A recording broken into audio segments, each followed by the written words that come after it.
बिस्मिल्लाहिर्रहमानिर्रहीम। अस्सलाम वालेकुम नाज़रीन कराम, मैं हूं मखदूम शहाबुद्दीन और आप देख रहे हैं मेरा फेसबुक और यूट्यूब चैनल। उम्मीद करता हूं आप सब लोग बखैर वाफियत होंगे और जहां भी होंगे अपने अहले खाना समेत खुश भी होंगे और महफूज भी। इय्याक नअबुदु व इय्याक नस्तईन। अल्लाह हम तेरी इबादत करते हैं और तुझसे ही मदद मांगते हैं। यकम मई 2025 जुमेरात के दिन का आगाज़ हो चुका है। लेट नाइट इस वक्त मैं आपसे मुखातिब हूँ क्योंकि इस वक्त कुछ बड़ी इंपॉर्टेंट हैपनिंग्स हुई हैं। एक जानिब तो अमेरिका से शहबाज शरीफ को भी कॉल आई है और अमेरिका से एक कॉल भारत भी गई है। इस वक्त अमेरिका पाक भारत कशीदगी में मैदान में कूद पड़ा है और अमेरिका के मैदान में कूदने की वजह भी यही है कि पाकिस्तान ने प्रीएम्प्टिव प्रिसीजन स्ट्राइक्स का ऐलान किया कि हम भी अब पहल कर सकते हैं अगर हम पर स्ट्राइक करने का खतरा बढ़ा। तो अब इस सब के अंदर अमेरिका बहादुर भी मैदान में आ गया है और आज की रात अभी तक भारत एलओसी और इंटरनेशनल बॉर्डर पर भी खामोश है।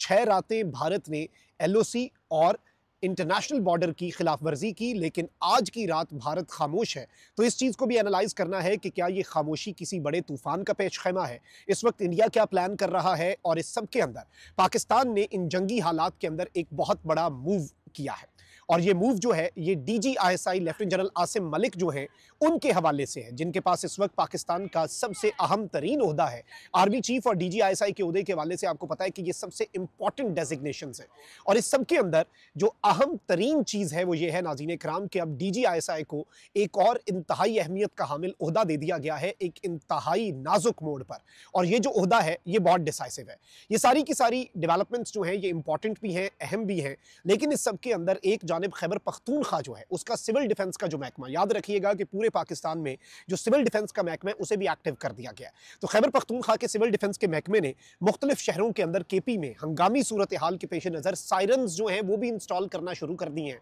और यूं लग रहा है कि भारत जो है वो इस वक्त एक तवील मुद्दती जंग की तरफ भी जा सकता है, सिर्फ कोई एक सर्जिकल स्ट्राइक या इस तरह की चीज़ नहीं। तो इस वक्त ज़रा सिनेरियो को एनालाइज कर लेते हैं। शाम के वक्त भारत ने सियालकोट सेक्टर के ऊपर कुछ दरअंदाजी की कोशिश की, लेकिन पिछली 6 रातें जो भारत है उसके साथ जो भी मामला बना और भारत के साथ जो पाकिस्तान ने किया, उसके बाद इस वक्त ये बताया जा रहा है कि मुख्तलिफ लीपा सेक्टर और जो लाइन ऑफ कंट्रोल के अक्रॉस बहुत से रिपोर्टर्स से मेरी बात हुई है, तो आज अभी तक जिस वक्त मैं आपसे मुखातिब हूँ लेट नाइट तकरीबन आधी रात गुजर चुकी है, इस वक्त तक भारत ने कोई एडवेंचर नहीं किया और भारत जो है वो इंटरनेशनल बॉर्डर पर भी खामोश है क्योंकि इससे पहले भारत ने 5 रातें LOC और 1 रात जो है वो इंटरनेशनल बॉर्डर की खिलाफ वर्जी की। भारत के बंकर्स और भारत की चेक पोस्ट जो हैं वो भी तबाह की गई। अब इस सारी की सारी सिचुएशन के अंदर अगर आप एक ग्रेटर पर्सपेक्टिव में इन चीज़ों को देखें तो इसमें 2 ऑप्शंस होते हैं। एक तो ये कि भारत जो है वो ज़रा बैकफुट पे गया है, नहीं, लेकिन दूसरी जानिब भारत से आप कुछ अच्छे की उम्मीद नहीं रख सकते और वो सज्जी दिखा के खबी भी मार सकते हैं।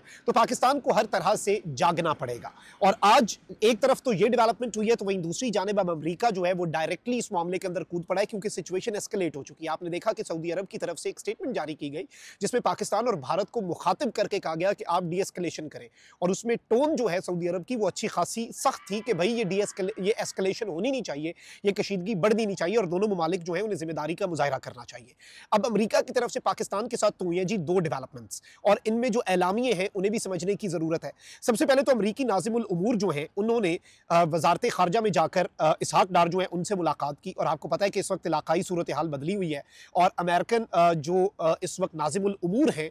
पाकिस्तान के अंदर, उनका मिनिस्ट्री ऑफ फॉरेन अफेयर्स जाना और डी एस्केलेशन के अंदर अपना किरदार अदा करना। इस सब के अंदर मैं आपको ये बता दूं कि पाकिस्तान जो है उसने इलाकाई अमन और सलामती के लिए अपने अज़म का इयादा किया और इस सब के अंदर कौमी मफादात के तहफ़्फ़ुज़ के लिए जो हमारा अज़म है उसका भी इयादा किया कि हम सलामती भी चाहते हैं, अमन भी चाहते हैं, लेकिन अपने नेशनल इंटरेस्ट का भी हम तहफ़्फ़ुज़ करेंगे। अब इस सब के अंदर वज़ीर आज़म शहबाज शरीफ जो है उन्हें अमरीकी वज़ीर ख़ारजा जो है मार्को रूबियो उनकी कॉल आई है और आपको पता है कि जो सेक्रेटरी ऑफ द स्टेट है यूनाइटेड स्टेट्स के, one of the most powerful person, बल्कि जो अमरीकी नाइब सदर है ना वो तो एक सेरेमोनियल होता है, नाइब सदर से ज़्यादा बाइख्तियार अगर अमरीकी सदर के बाद कोई शख्स बाइख्तियार समझा जाता है ना तो वो आपका वज़ीर ख़ारजा होता है। जैसे ट्रंप के पिछले दौर में जो माइक पोम्पियो है वो था और अभी बाइडन के दौर के अंदर एंटनी ब्लिंकन था और अब मार्को रूबियो है। अब इस सब के अंदर वज़ीर आज़म शहबाज शरीफ और अमरीकी वज़ीर ख़ारजा मार्को रूबियो के दरमियान टेलीफोनिक रब्ता हुआ जिसमें वज़ीर आज़म ने मार्को रूबियो को जनूबी एशिया में हालिया पेशरफ्त पर अपने नुक्ता नज़र और अपने वर्जन से आगाह किया। वज़ीर आज़म ने कहा कि दहशतगर्दी की तमाम शक्लों और हम मज़ाहिर में मज़म्मत करते हैं। दहशतगर्दी के खिलाफ जंग में पाकिस्तान के अहम किरदार का भी जिक्र किया और कहा कि जी पाकिस्तान ने 90,000 से ज़ायद इस दहशतगर्दी के खिलाफ जंग के अंदर जाने दिए, तो हम कैसे इस सब के अंदर दहशतगर्दी को प्रमोट कर सकते हैं। इस सब के अंदर भारत के इश्ताल अंगेज बढ़ते हुए रवैये को इंतहाई मायूस कुन और तशवीशनाक करार दिया और कहा कि भारत की इश्ताल अंगेजी दहशतगर्दी के खिलाफ पाकिस्तान की जारी कोशिशों से तवज्जो हटाने का काम कर रही है। इस सब के अंदर पहलगाम वाक़े को पाकिस्तान से जोड़ने की भारतीय कोशिशों को भी मुस्तरद किया और पहलगाम वाक़े पर हक़ाइक़ सामने लाने के लिए गैर जानिबदाराना तहकीकात जो है उनके मुतालबे का भी इयादा किया कि इसकी इन्वेस्टिगेशन होनी चाहिए। मार्को रूबियो ने जनूबी एशिया में अमन के लिए दोनों फरीकों के मिलकर काम जारी रखने की जरूरत पर जोर दिया और डी एस्केलेशन जो है उसके हवाले से अपना किरदार अदा किया। अब अमरीकी जो वजारत खारजा है उसने भी इस सब के अंदर अपना एलामिया जारी किया। तर्जुमान अमरीकी महकमे खारजा ने कहा है कि जी शहबाज शरीफ से मार्को रूबियो जो है उन्होंने पहलगाम हमला जो है उसकी मजम्मत पर जोर दिया बात करके और कहा कि जी डी एस्केलेशन जो है वो होनी चाहिए और मिलकर दोनों ममालिक जो हैं उन्हें कशीदगी में कमी लानी होगी, बराह रास्त कम्युनिकेशन बहाल करनी होगी और जनूबी एशिया में अमन और सिक्योरिटी बरकरार रखनी होगी। वहीं दूसरी जानिब इस कॉल के बाद जो भारतीय वजीर खारजा है जयशंकर, उससे भी अमरीकी वजीर खारजा की बात हुई है और इस सब के अंदर भी जो मामलात हैं और डी एस्केलेशन है उसके ऊपर बात हुई है ऑब्वियसली। अब इस सारी की सारी सूरत हाल के अंदर आप ये देखें कि एक तरफ अमरीका भी मैदान में कूद पड़ा है क्योंकि अब चीज़ें सीरियस होती जा रही हैं और एक तरफ तो पाकिस्तान जागा हुआ है। पाकिस्तान ने आपको पता है कि प्रीएम्प्टिव प्रिसीजन स्ट्राइक्स यानी कि हिफाजती इक़दामात के तौर पर आप पहल भी कर सकते हैं सिर्फ अपने डिफेंस के लिए। ये जारहियत नहीं होती है, एग्रेशन नहीं होता। जब अगले को आप देखें कि वो आपके ऊपर स्ट्राइक करने लगा है तो आप you are left with no other option ना। तो अब इस सारी की सारी सूरत हाल के अंदर डीजी आईएसआई जो है लेफ्टिनेंट जनरल आसिम मलिक, जिन्हें हाल ही में अभी आपको पता है DG ISI general Nadeem Anjum के बाद लगाया गया था और गुज़श्ता साल सितंबर में इन्हें पाकिस्तान की premium intelligence agency inter services intelligence जो है उसका चीफ लगाया गया था, सरबराह तैनात किया गया था। ये बड़ा अहम तरीन ओहदा है आपको पता है और इस मामले के अंदर इस सारे सिनेरियो के अंदर वैसे ही बहुत क्रूशल है। अब इस सब के अंदर इन्हें एक पहली दफ़ा ऐसा हुआ है कि डीजी आईएसआई को ये ओहदा दिया गया। इससे पहले ये ओहदा जो है ये साबिक लेफ्टिनेंट जनरल्स के पास भी रहा है, साबिक जर्नलों को ये ओहदा मिलता रहा है, लेकिन ये बहुत क्रूशल ओहदा है। ये एनएसए का, जैसे भारत के अंदर अजित डोवल के पास ये ओहदा है नेशनल सिक्योरिटी एडवाइजर का, तो ये ओहदा पाकिस्तान के अंदर खाली था और अब DG ISI general Asim Malik जो है उन्हें ये ओहदा दे दिया गया है और उन्हें पाकिस्तान का कौमी सलामती का मुशीर लगा दिया गया है, नेशनल सिक्योरिटी एडवाइजर लगा दिया गया है। And this is first time कि किसी सर्विंग लेफ्टिनेंट जनरल को ये ओहदा दिया गया है और ये दो अहम तरीन पाकिस्तान के ओहदे जो हैं इस वक्त जनरल आसिम मलिक के पास आ चुके हैं। और इस सब के अंदर आप ये देखें कि नोटिफिकेशन जो है वो पाकिस्तान ने हंगामी बुनियादों के ऊपर जारी कर दिया है। सिचुएशन इस वक्त बहुत तेजी से एस्केलेट करती जा रही है और बहुत से मामलात ऐसे हैं जिसमें पाकिस्तान को बहुत से बड़े फैसले लेने पड़ सकते हैं और उन फैसलों के अंदर जो एनएसए है, नेशनल सिक्योरिटी एडवाइजर है,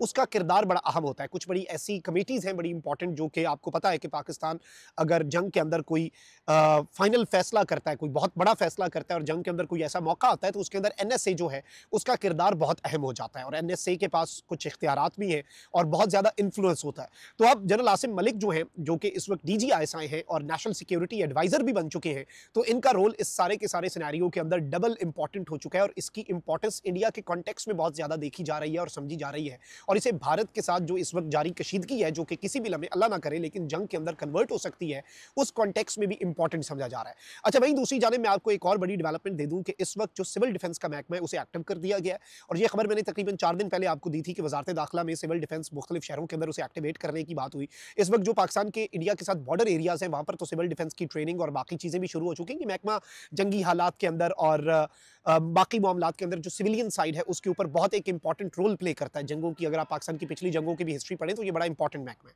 अब नाज़रीन इकराम, भारत के जंगी जारहाना अज़ाइम के तनाजुर में खैबर पख्तूनख्वा में 29 शहरों में सायरन नस्ब करने का फैसला कर लिया गया और इस सब के अंदर इंस्टॉलेशन ऑफ सायरन्स ये सब्जेक्ट है इस नोटिफिकेशन का और ये escalation in tense situation by Indian forces along with the line of control, यानी कि इंडियन फोर्सेज की जो लाइन ऑफ कंट्रोल अब केपी के अंदर भी सायरन्स जो हैं वो इस वक्त इंस्टॉल करने की बात हो गई है, जिसमें खैबर पख्तूनख्वा के तमाम शहर पेशावर, एबटाबाद, मर्दान, कोहाट, सवाट, डीआई खान, बन्नू, मालाकंड, दीर, Chitral, Kurram, Charsadda, Nowshera, Swabi, बाजवड़, Haripur, Mansehra, Hangu, Mohmand, upper Dir, Shangla, Buner, Lakki Marwat, Khyber, north Waziristan, south Waziristan, Battagram और टांक और औरकजई, इन सब के अंदर जो सिविल डिफेंस का महकमा है उसने डिप्टी कमिश्नर्स को हैंड ओवर कर दिए हैं सायरन्स के, अल्लाह ना करे जंग होती है, यहाँ पर कोई स्ट्राइक्स होती हैं, कुछ भी होता है तो जंगी सायरन्स बजाए जा सकें ताकि लोग जो हैं वो महफूज मकामात पर जा सके। और इन द कमिंग डेज आप देखेंगे कि भारत की तरफ से, क्योंकि पाकिस्तान ये एक्सपेक्ट कर रहा है और पाकिस्तान को लग रहा है कि शायद भारत एक तवील मुद्दती जंग की तरफ जा रहा है और इस मरतबा सिर्फ स्ट्राइक्स की तरफ नहीं जा रहा। ऑल्दो पाकिस्तान की अब तैयारी जो है वो मुकम्मल है तीनों फ्रंट्स के ऊपर, जो जो हमने अपनी इंस्टॉलेशंस और जो जो चीज़ें हमने सेटल करनी थी, जहाँ जहाँ पर लगानी थी, वो सब कुछ हो चुका है। लेकिन ये सिचुएशन है ऑन ग्राउंड आज की रात, अभी तक जब मैं आपसे मुखातिब हूँ पुरअमन है